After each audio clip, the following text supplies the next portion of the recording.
Uitlezen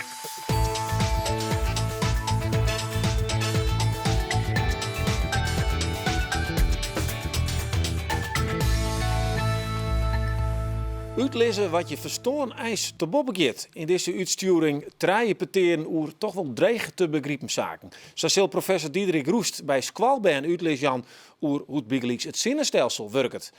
Ja, shorttrekker Daan Breusma die ziet het naar antwoorden. Nou het blijkt dat Russische sporters massaal de boel besodemieteren hebben.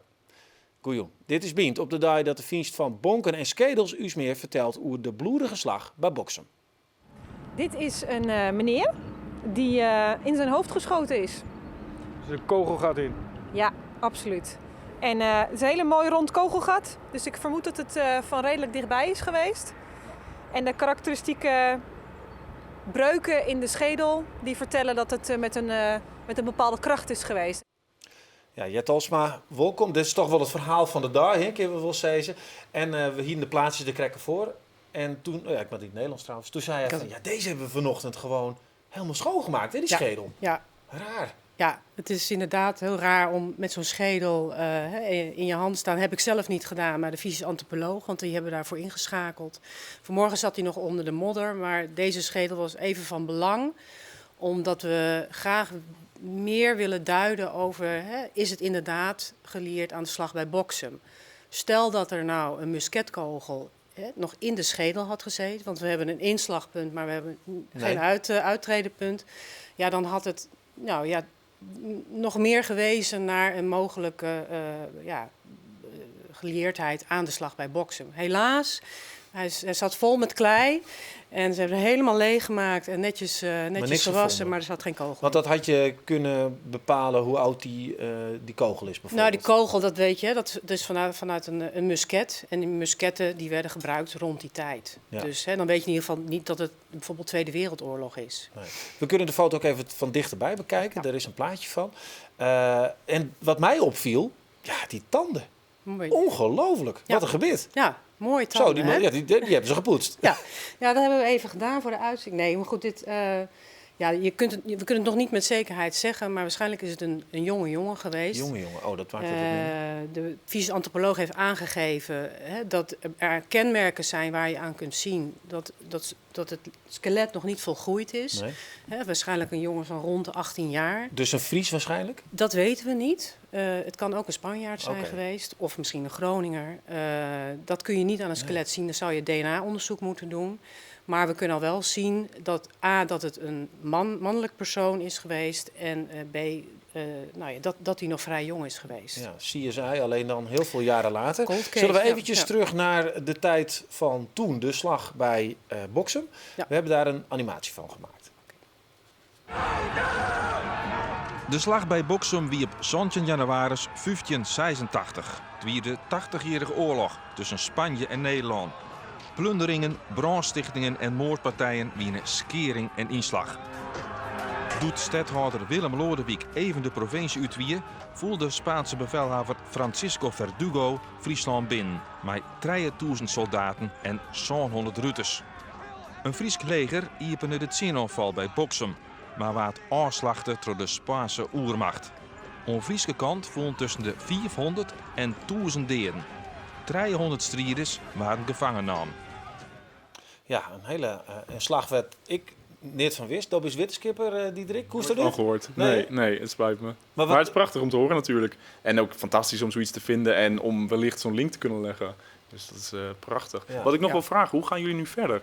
Hoe gaan jullie onderzoeken of het inderdaad slag van Boksem is en misschien wat de herkomst van deze skeleton is? Dat is op zich een goede vraag natuurlijk, want het wordt al een beetje gebracht alsof het met de slag van Boksem te maken heeft. Dat weten we formeel nog niet. Er zijn een aantal dingen die erop wijzen. Het was een hele diepe kuil. Maar er zat wel, dus we dachten het heeft met de terp te maken, die daar ook ligt. Dus een terp, daarop ligt een dijk en daarin ligt de kuil met de skeletten. 4, hè? 5. Tot nu toe hebben we er waarschijnlijk 5, misschien 6. Dat moet dus onderzocht worden. Maar, dus we willen inderdaad zien van hoe is die kuil nou ingegraven. Dus daar moeten we nog meer onderzoek naar doen. En je kunt aan de skeletten zelf natuurlijk ook meer onderzoek doen. Het gekke, en misschien het jammer is wel, dat er helemaal geen kledingresten of andere resten zijn gevonden En ook die geen heel wapens of zo? Nee, die nu al heel duidelijk wijzen naar van ja, goed, het kan niet anders. Maar dus de verdenkingen zijn er, maar er is nog wel meer onderzoek nodig. DNA-onderzoek zou daar één van kunnen zijn. En dat kan ook? En dan kan je ook helemaal teruggaan naar die slag? Ja, het leuke van vanmorgen bijvoorbeeld is dat de fysisch antropoloog eerst het DNA heeft veiliggesteld voordat ze hem eens gaan wassen. Dus dat gaat dan ook heel netjes in zo'n Waar haal je dat buisje. dan uit dan? Tand. Tand, oké. Ja, en daar kun je dus archeologisch onderzoek, DNA-onderzoek aan doen. Maar ja, dan moet je wel iemand vinden uit die lijn. Toch, of niet? Je kunt kijken van is het Zuid-Europees of ja.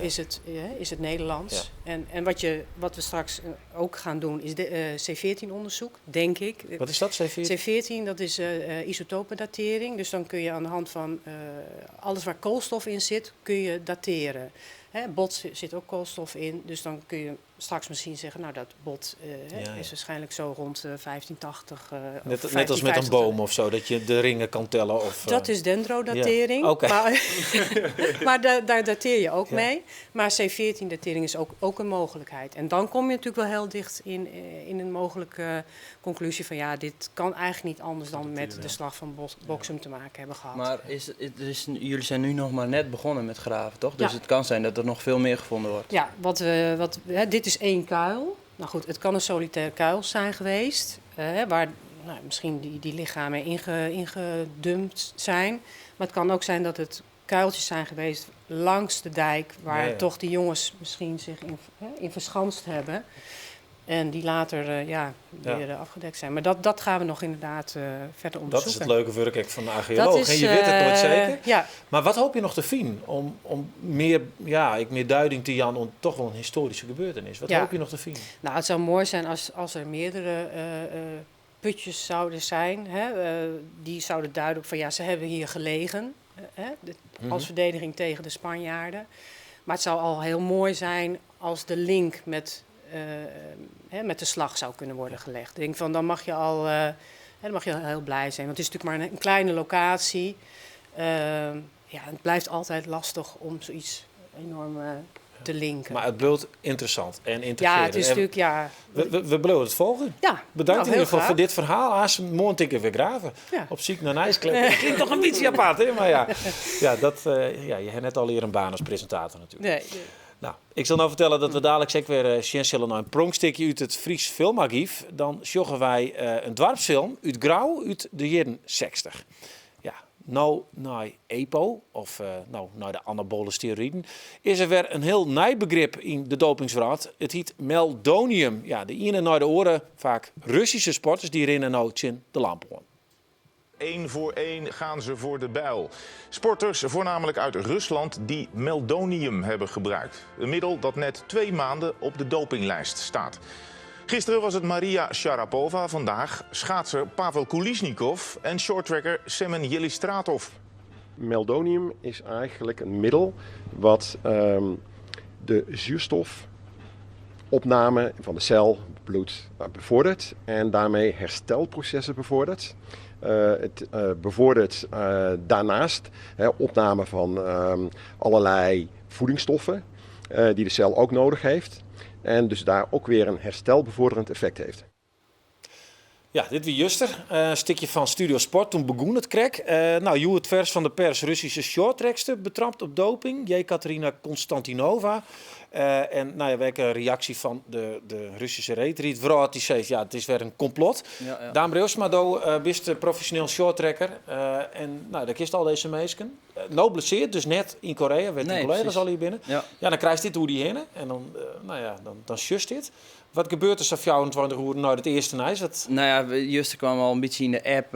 Begon het al een beetje natuurlijk. Jullie hebben een app als we hebben een mooi team, hebben een app. En de meesten zitten nou in Korea voor het WK. En dan, die zijn natuurlijk een beetje weer voor op het in het tier. Die zijn 8 uur verder. En die hier alweer meer nice dan wij hier eerst hier. Zoals? En wij wisten het eerst nog net. En toen kregen we dat binnen. En dan op een gegeven moment, kies toch wel een beetje, het zwit breekt toch een beetje uit, want het viel best wel apart. Want in onze sport wie dat helemaal nog net bekend eigenlijk. En dus 1 keer iets mooi een Franse rieder geweest, maar voor de rest is het eigenlijk nog nooit echt een dopingschandaal echt in de shorttrack geweest. En het breidt zich nou al heel uit. Ja, maar waar zit dat zwitbrek en dan Nou ja, omdat het, ik denk omdat het heel dichtbij is in één keer. Want ik riet altijd in die jongen, die Elistratov dan in dit geval. Ja. En wij al hier, en die is vorig jaar wereldkampioen geworden op 1500 meter. En toen Schenky wereldkampioen werd overal. En dit hier een wereldrecord rijden, ja, dan begin je toch wel een beetje te twijfelen naar dat soort dingen. Was het leuk? Ja, dat is het dus. Je moet nou leuk worden of teleurgesteld. Of, het is een beetje moeilijk. En het is vooral, ik weet net zo goed wat voor wat ik er voor maatje met, maar het is waardeloos sowieso. En het is een schande voor de sport. Het is zonde. Ja, want ook is deze jongen, hij had een skof mooi getraind in de Nederlandse ploeg, die Elistratov. Ja. Is dan ergens al een onderbuikgevoel of zo? Nou, Perilin had een mooi getraind en het was wel een bijzondere jongen altijd al. Maar ja, ik ben bijzonder. Hoe bijzonder bedoeld? Schenky bijzonder of dat bijzonder? Ja, Schenky is wel heel bijzonder natuurlijk. Nee, maar hij gewoon een heel goede schaatser, hele goede shorttracker.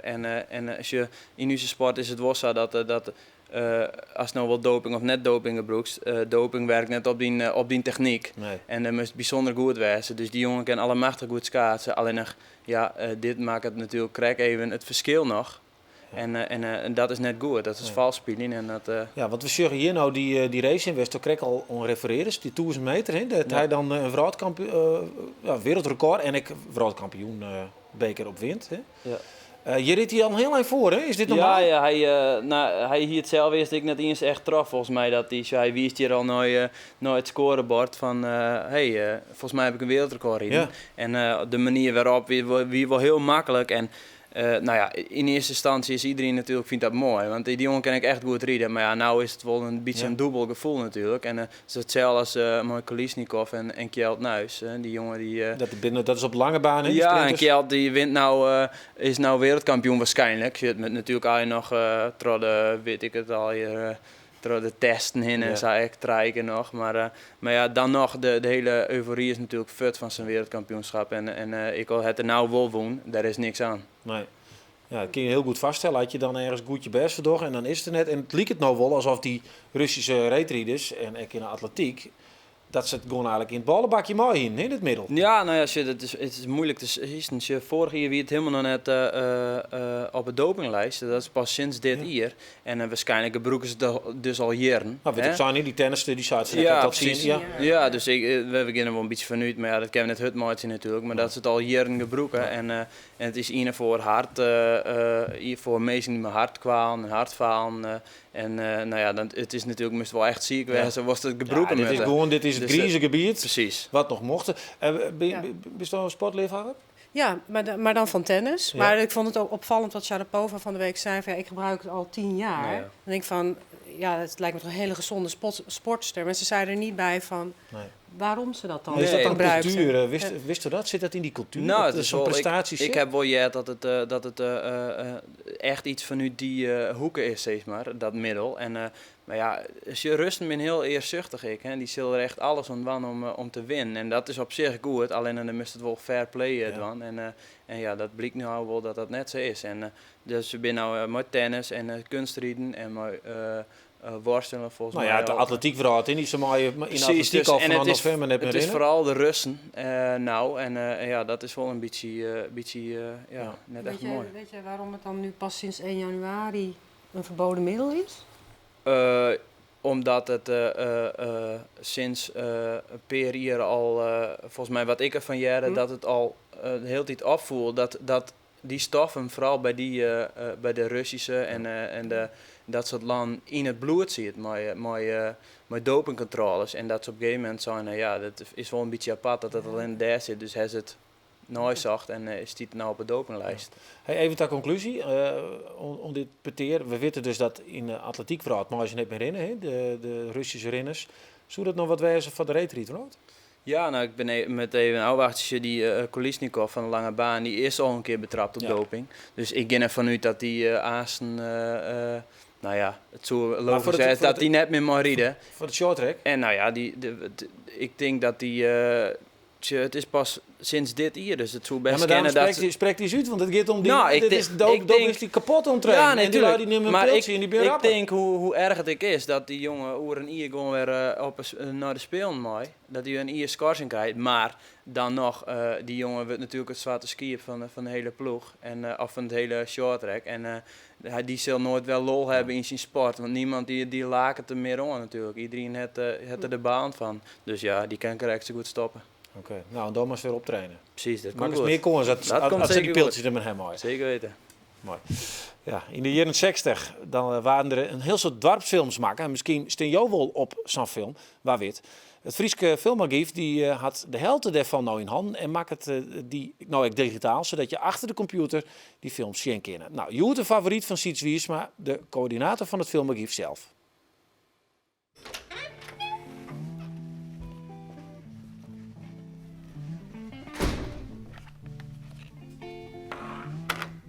Dit is een van de 170 dorpsfilms die er in Friesland gemaakt is in de jaren 50 en 60. Dit is de dorpsfilm van Grauw uit circa 1963. En die dorpsfilm binnen maken heeft een heel mooi commercieel concept. De Enschedese zakenman Johan Adolfs betocht in jaren 40 dat heel Nederland op een film moest. En dat weer niet alleen nog mooi voor de meesten zelfs, maar ik voor hem zelfs. Want hij, alles wat er filmen hier in de zomerdagen, dat waar het in de winterdagen waarom bracht naar de dorpen. En dan was er goed entree vregen. En hoe meer mensen op een film, hoe meer inkomst. De film begint met het oude station van Grauw. Prachtig, karakteristiek, wit gebouw. Voor mij is deze film heel bijzonder, omdat ik in Grauw opgegroeid ben. En toen ik deze film voor het eerst zag, toen ontdekte ik dan mijn grote verrassing dat mijn huid erop staat op het Keertsveld. En jeder in de film, als er opnames maken worden van het bejaardentehuis, Friesman hier in Grauw, dan zag ik daar dan mijn grote verrassing mijn oerpaken en beppen. Mijn oerpaken Bouke Bergsma, die hier altijd het heetste wordt. En de eerste shot in de recreatiecel in Friesman dagelijks vol op Bouke. En uiteraard is hij aan het praten en aan het beletten tegelijk, want zo weer. Nou, dat ben gewoon geweldige beelden. En ja, als je familie hebt in Friesland, als je opgegroeid bent in Friesland, dan kan het samen wezen dat je familie, of je ouders of je pakers en beppers op een van die dorpsfilms staan die in de jaren 50 en 60 maken. Ja, toen weer toch bijzonder, de film. Ja, kunnen zaken als psychologie, rechten en wiskunde interessant wezen voor Ben uit het basisonderwijs. Zo'n wetenschappers van de Rijksuniversiteit van Grace die tinken van wol. En de laatste weekend hebben ze helemaal haar agenda helemaal leegmaken om een lespakket van filmpjes en opdrachten neer te staan voor die Ben. Hoe gebruik je wiskunde om mensen beter te maken? Is alles wat je ziet er ook altijd echt? Deze en andere vragen worden beantwoord in een laagdrempelige online cursus over wetenschap voor kinderen van groep 7 en 8. 7 wetenschappers kwamen bij mij met de vraag of ze zoiets konden en mochten maken. Wij zeiden natuurlijk, zij maakten hun agenda's leeg en ze gingen aan de slag. Met een beetje slapstick-achtige filmpjes introduceren we een onderwerp. Kinderen kunnen dan met hun meester of juf, met hun hele klas zelfs, een opdracht maken, leveren deze online in en krijgen dan feedback. Ja, Diederik, ik dacht eerst van, nou, ik je bij de Squalendel en die band inspireren. Klopt. Maar je doet dat op een onderwijzer. Je maakt je filmpjes. Wat is de kracht daarvan? Ja, dat klopt. Dat hebben we ook heel veel gedaan. Ik ben zelf ook bij een aantal basisscholen langs geweest. En dat is ook heel erg belangrijk en ook ontzettend leuk om te doen. Hè? Want dan zie je ook meteen de interactie en het enthousiasme van die kinderen. Nou, die vinden het echt fantastisch. Maar op een gegeven moment zijn we met een aantal mensen samen gaan zitten en toen dachten we van het is eigenlijk ook wel leuk om het wat grootschaliger op te zetten. En voor de rest hebben we natuurlijk ook allemaal een volle agenda, dus we kunnen niet 100 basisscholen langs rijden. Dus toen dachten we van is er ook een vorm waarbij we het misschien toch voor veel basisscholen toegankelijk kunnen maken. En we denken dat we een hele mooie vorm hebben gevonden waarbij we eigenlijk een aantal lesblokjes hebben gemaakt van ongeveer een uur, 1,5 uur. Over een heel breed scala aan onderwerpen. En per lesblokje zijn er korte filmpjes En voor de rest is het heel veel opdrachten en vragen aan de kinderen. Ja, maar daar steen je hem dus als een soort van acteurs je een verhaal te vertellen. Klopt. En wat is die verhaal? Ja, mijn verhaal gaat over... ik ben zelf natuurkundige en ook een beetje sterrenkundige. En we gaan het hebben over het heelal. Maar dat proberen we zo makkelijk mogelijk te maken. Dus we gaan het hebben bijvoorbeeld over de aarde en de zon en de maan. En hoe dat nou allemaal om elkaar heen draait. En dat zijn natuurlijk op zich hele moeilijke zaken, hele abstracte zaken. Maar het grappige is dat je dat door goed rond te kijken op aarde en na te denken, dat je heel veel dingen kunt herleiden. Bijvoorbeeld de aarde, dat is een bol en die draait om zijn eigen as. En als je dan kinderen vraagt hoe lang doet hij daarover, dan bedenken ze na een tijdje van, daar doet hij natuurlijk 24 uur over. Want in 24 uur zie je precies de zon 1 keertje voorbij komen. Dus dat soort vragen, we proberen het op die manier te brengen, dat kinderen eigenlijk zelf het antwoord kunnen bedenken. En ik heb al die vragen getest in een aantal groep 7 en 8 van verschillende basisscholen. Nou, dat was echt fantastisch, want uiteindelijk komen ze er dan gewoon allemaal zelf uit. En als ze zelf bij hun het kwartje valt, als ze het zelf bedenken, dat vinden ze fantastisch. Ja, dan kan ik even zien, een voorbeeld van hoe stel dat dost qua film. Ja, dit heb ik ook nog nooit gezien, dus leuk. Dicht bij de aarde staat de maan, op zo'n 400.000 kilometer. Dat is net zoveel als 10 keer een rondje om de aarde. De aarde draait om de zon in ongeveer een jaar. Om precies te zijn 365 en een kwart dag. En nou kan het gebeuren dat ze alle 3 even precies op een rijtje staan. De maan kan bijvoorbeeld precies tussen de zon en de aarde instaan. Wij kunnen de zon dan niet zien, ook al is het gewoon overdag. Dat heet een zonsverduistering. Ja, vind ik het een heel mooi idee. Ik heel sympathiek. Maar toch denk ik, had ik dat als ben Sasjug, de heeft squaltelevisie, die heeft klokhuis. Ze krijgen een heel soort van dat soort zaken. Klopt. Een keer via YouTube op ziekje. Klopt. En ze zitten maar een vraag. Ja. En dan? Dan moet die meester natuurlijk lezen. Ja, en wat weet hij ervan? Nee, nou, we hebben het geprobeerd om het heel gebruikersvriendelijk te maken. Want we weten natuurlijk ook allemaal, alle leerkrachten, basisonderwijs, die hebben het allemaal ontzettend druk. En dat klopt ook. Dus we hebben er een soort handleiding bij geschreven. Maar heel kort, gewoon een half A4'tje per lesblokje eigenlijk. En daar zouden ze eigenlijk de meeste vragen door kunnen beantwoorden. Mochten ze nou een vraag hebben waar ze niet uitkomen, hebben we daar natuurlijk ook een oplossing voor bedacht. Want die kunnen ze insturen. Elke week wordt er een nieuw onderwerp behandeld. De leukste vragen over dat onderwerp kunnen alle scholen insturen. En wij gaan door al die vragen en we kiezen er een stuk of wat uit en die beantwoorden we. En bij de allerleukste vragen komen we zelfs in de laatste week bij die school gaan we langs. Okay, maar net elk BN die een vraag heeft, krijgt hem beantwoorden. Dat is nog niet helemaal duidelijk. Hangt ook een beetje van het aantal vragen af natuurlijk. Ja. Het is voorlopig is het een groot succes. Al heel veel scholen die zich hebben aangemeld. We hebben iets van 200 scholen. Dus we hopen echt op misschien uiteindelijk 10.000 kinderen te kunnen bereiken. Dus dat is fantastisch. Ja, als we 10.000 vragen krijgen, dan denk ik niet dat we die allemaal kunnen beantwoorden. Maar zeker de leukste vragen gaan we zeker beantwoorden. Maar het is wel opmerkelijk. Hè? Wij zitten op de redactie van wetenschap. Ja, wij vinden het echt leuk als we het hebben over de geschiedenis, archeologie, nou neem maar op. De Wereld Draait Door doet een heel soort maar colleges. Ja. Daar is er ook aan tafel zitten een keer. Wat is dat toch, dat wetenschap nou zo hot is eigenlijk?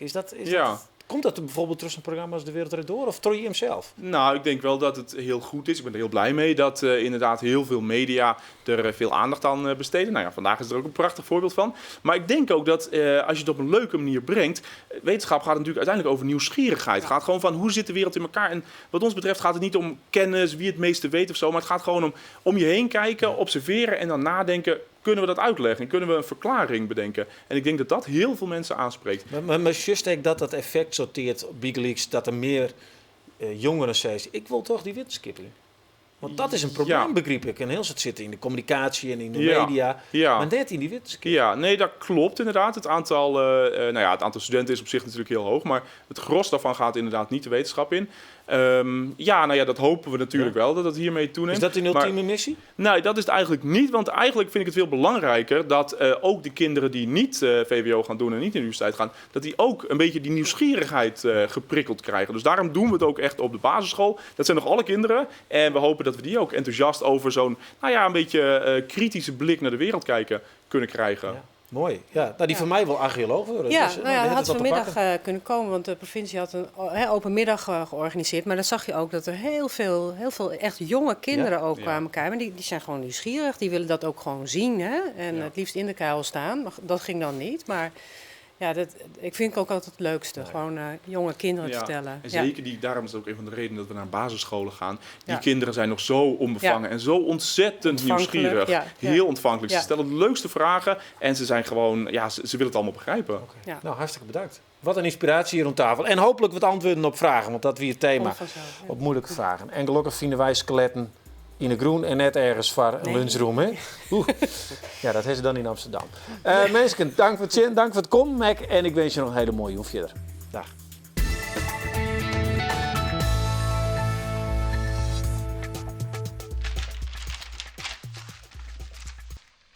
One, two, three, four. Hallo? Ja, hoi. Morning bent de Bogerman Big Band. Want die bestaat 30 hier. Waar wie dat? Morning machine.